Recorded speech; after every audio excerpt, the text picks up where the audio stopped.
নমস্কার বন্ধুরা, আমি আগের দিন ভিডিওতে বিন্দু নিয়ে আলোচনা করেছি। আজকে আমি আলোচনা করব রেখা নিয়ে। বিন্দুতে কি বলেছিলাম, যার কেবল অবস্থান আছে, দৈর্ঘ্য প্রস্থ উচ্চতা কিছু নেই। কিন্তু রেখার ক্ষেত্রে কি, অবস্থান তো অবশ্যই থাকবে, কিন্তু যার দৈর্ঘ্য আছে কিন্তু প্রস্থ এবং উচ্চতা নেই, তাকে রেখা বলে। আচ্ছা, রেখাকে আমরা দুভাগে ভাগ করতে পারবো। একটা হচ্ছে সরলরেখা আর একটা হচ্ছে বক্ররেখা।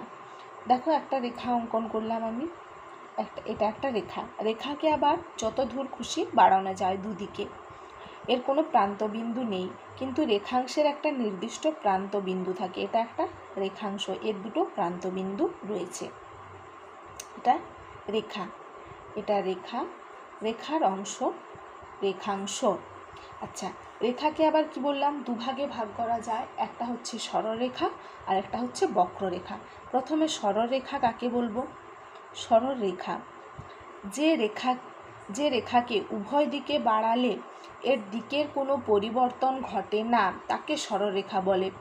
যেমন ধরো, এটা একটা, যেটা উপরে এঁকেছি আর কি, এটা একটা সরলরেখা। একে দুদিকে যত খুশি বাড়াই না কেন, এর দিকের কোনো পরিবর্তন ঘটবে না, তাই এটা একটা সরলরেখা। আচ্ছা, বক্ররেখা কাকে বলবো? আচ্ছা, সরলরেখার উদাহরণ কি হতে পারে? স্কেলের এক প্রান্ত। এই স্কেলের এক প্রান্ত ধরে আমরা যত দূর বাড়াই, কিন্তু সোজাভাবে যদি বসিয়ে বাড়াতে থাকি, এর দিকের কোনো পরিবর্তন ঘটবে না। আচ্ছা, বক্ররেখার উদাহরণ কি হতে পারে? বক্ররেখা প্রথমে কাকে বলে?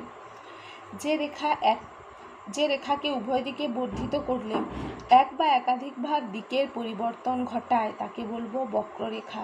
যেমন অ্যাজবেস্টার বা টিনের এক প্রান্ত আমরা বলতে পারি বক্ররেখার উদাহরণ। আচ্ছা, এরকম আরেকটা আছে রশ্মি। আচ্ছা, রশ্মি আমরা কাকে বলবো?